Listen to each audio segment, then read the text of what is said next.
Hiya, welcome back to another video. Thank you for joining me today. As always, I hope you're keeping well. So I'm going to be talking you through the books that I read in January. Now, I had a very slow start to the year in January. I didn't end up reading the amount of books that I was planning to, but I did end up reading more than what was required for me for my reading goal. So I'm currently like 2 books ahead, I believe. So that's pretty good. So yeah, I read 6 books in January, and the first one that I read was one that I picked up in the library. It was Mistletoe by Alison Littlewood. Now, the reason I picked up this book is because I have another book by this author on my to-read list, and I figured since the Christmas decorations were still up, I could still somewhat get into the festive mood that this novel is set in. So we follow our main character, Leah, as she moves to a farmhouse in the countryside. And interestingly enough, the farmhouse was actually in her family generations ago. As we learn more about Leah, we discover that the reasonings behind her sudden move and her willingness to give in to isolation is because she has lost her husband and her young son. And she is in a very fragile state of mind. And when she gets to this farmhouse, she begins to have visions of the past. From a very early point in the novel, we realise that she's very much open to the idea of an afterlife because she's desperately wanting to cling on to her family in hopes that she'll be able to see them again. It's not until she befriends a local family that they clue her into the horrific past that this farmhouse has bared witness to. And Leah realises that this is what she's actually having dreams about and having visions about, is the past and the horrific things that happened there. So it's very much a ghost story. You know, it's set in the English countryside over the Christmas period. There are elements to it that is quite cozy, but overall I didn't find the story to be all that interesting. I was very much hooked on the storyline initially. It wasn't until I got halfway through the story that I realised that the novel was taking a significant tonal shift, and one that I didn't really appreciate it because I generally love kind of like, you know, grief-based horror stories and stuff. And I found that it really did kind of soften up towards the end. By the time I ended up finishing the novel, I gave it a 2.5 stars. I really enjoyed the first half, but the latter half I thought was quite weak. I wasn't a huge fan of the ending. And there were elements in it that I did find very creepy, such as burial dolls. But as much as I hate to say it, I found that when I was reading the latter half of the novel, I felt like the story I was reading was somewhat pointless. And I hate saying that type of thing about books, because I feel like no book should, you know, feel like that to a reader. But it did just take a huge tonal shift, and I just didn't really enjoy it. And I found it quite repetitive at times as well. But, you know, I'm glad to have finally checked out this author. I'm hoping to read some of her other books. I'm not going to let this put me off reading her future works. But yeah, not a great start to the year. The next book that I read was My Heart is a Chainsaw by Stephen Graham Jones. This has been featured on a good few of my TBRs over the last 2 years, and I just never ended up getting to it. So I made sure that it was at the top of my TBR list for 2024, especially since the 3rd and final novel in the series is going to be coming out this year. I just wanted to be able to kind of binge read through them and enjoy them as much as everyone else has said that they had enjoyed them. So this follows a 17-year-old girl called Jade. She's kind of like an outcast in her town, a bit of a misfit. She's completely and utterly obsessed with slasher films from the 80s. She knows absolutely everything that there is to know about them. And it's very much viewed as like her coping mechanism when things kind of aren't panning out well for her in her life. She has an abusive drunk of a father and an absent mother, and she really only has herself to rely on, and she's basically been somewhat living in her own head based on these slasher films that she's been consuming for the last couple of years. And then when people actually start going missing in her town and showing up dead, Jade is absolutely convinced that this is because there is a serial slasher on the loose who's causing all this havoc. And of course, a lot of people around her don't believe her. They just believe that she's maybe having some sort of mental health crisis, and they try to intervene the best way possible, but it doesn't really work out. And what I really loved about this novel is the amount of references to like 70s, 80s, 90s horror films. I have to say that initially when I started reading this, I did find it a bit cringy the way Jade would recount certain horror films in a lot of detail to people who clearly weren't interested in hearing it.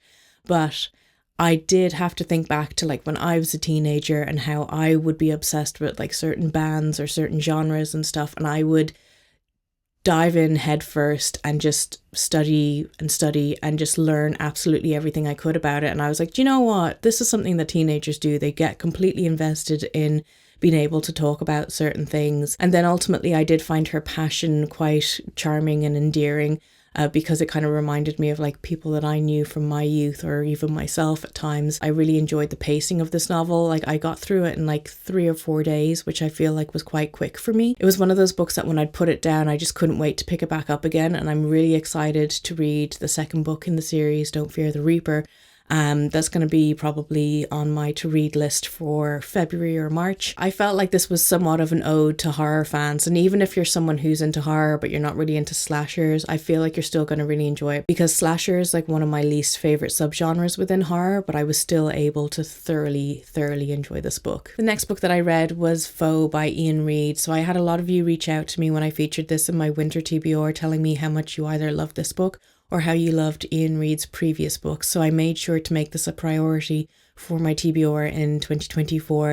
And I'm so glad I did, because I absolutely loved it. I thought it was a fantastic, gripping read from start to finish. And it was incredibly readable too. It kind of reminded me of my reading experience when I read Tenders the Flesh by Agustina Bastarrica. This had the same sort of thing where I didn't feel the pages go by. Like, I remember I was reading it and then I looked down and I saw that I was on page 80 and I felt like I'd only been reading it for about 5 minutes. It was a story that I could just immediately dive into and become immersed in. So this is about a married couple, Junior and Harriet, and they live in the countryside, kind of on the outskirts of a city, very far away and isolated from everyone else. So much so that they've never even had a visitor to their house. Now, Harriet's always grown up on a farm, so she doesn't really know much of city life. And Junior has kind of made the executive decision to continue on this sort of existence based on his own experience within the city. And one evening, Harriet notices lights from a car in the distance heading their way. And they realise that they're going to have a visitor. And this visitor informs them that Junior has been selected for a government programme that's meant to take him far away from Harriet, and that Harriet's going to be left alone, but she's going to have someone in the house with her to look after her, someone who's very familiar to her. So right off the bat, there's a lot of anxiety and paranoia around this stranger. Is he someone who can be trusted? Is he actually even telling them the truth? The story that he's telling them sounds incredibly far-fetched. And then we just witness the couple and their experience with each other for the next couple of years as they're waiting for Junior's mission to start and for him to be taken away, because it's not an immediate thing. I felt like I read this really quickly, and I feel like on reflection that there is a lot of foreshadowing in certain areas, but because I wasn't really taking it in, I didn't really pick up on it until I'd finished the book, and I was like, oh, that's what that meant. Oh, that's what was going on. And I really love when that happens. Like, even at a certain point while I was reading this, I had to remind myself that this was like a sci-fi novel, because I was reading it as if it was like literary fiction. And I had to remind myself, like, okay, we have to start coming up with theories as to what's going on here. This one sort of blindsided me, but I really enjoyed it. I do think I will end up watching the film adaptation, but I'm probably going to leave it for a couple of weeks so that I can like thoroughly digest this and like ruminate on it before watching the film. I definitely recommend this if you're into sci-fi stories that kind of are more sort of literary fiction based, but have a lot of mystery around them. The next book that I read was Girls Against God by Hval. So this was a book that I completely got the wrong end of the stick when reading the various synopsises about it online. I was under the impression that it was like a short story collection that were all had like interconnected parts to it, you know, that it was all going to be one sort of linear story by the end of it, but it isn't. It is actually a stream of consciousness style novel where we have our main character who is just constantly like thinking away and talking to us about various different aspects in her life or various different things that she finds important.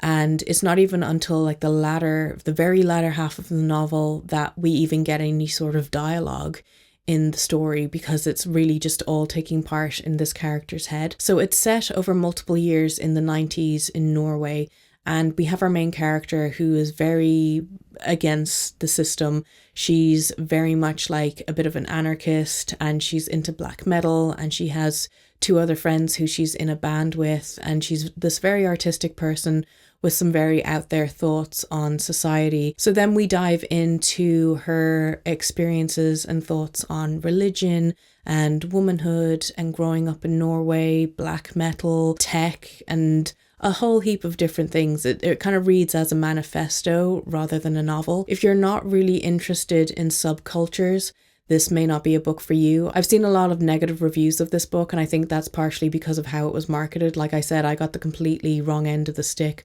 when reading the synopsis of this to actually reading it and realizing like this is completely different to my own interpretation of what I thought it was going to be about.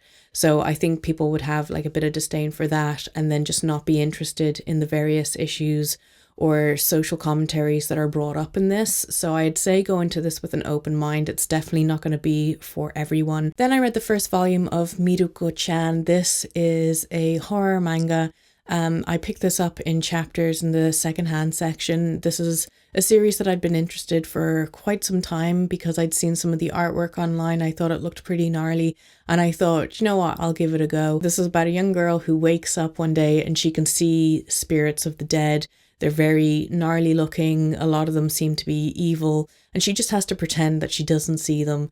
And her best friend is very ditzy, has a very bawdy sense of humor, as a lot of mangas do.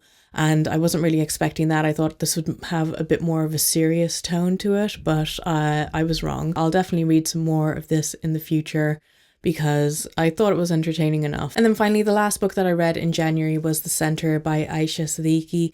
This is a book that I'd seen people talk about on TikTok primarily. I'd seen a few people say that it has similar vibes to Black Mirror, so I immediately put it on my to-read list and I got it from the library, and I was not disappointed with this. I read this book in almost one sitting. We have our main character who has been in this relationship that is seemingly somewhat perfect, but you know, it's the little things that are getting to her and stuff. And her partner is a polyglot. He is incredibly talented with languages, and she's always wondered like what it is that's so special about him. She is a translator of Bollywood films, and she just wants to be a translator of great works. You know, she wants to learn other languages, but she doesn't feel like she has the talent, so she is somewhat, you know, resentful of her partner. He ends up telling her the secret to his talent, and it's all based around this center where people go for 10 days and they're completely cut off from the rest of the world. You're not allowed your phone, you're put on a strict diet, you're doing a lot of meditation, and within 10 days, the language that you've chosen to study, you will be able to speak it, read it, and be completely fluent in it. There's a lot of secrecy around this center. She can't even find anything about it online or anything like that.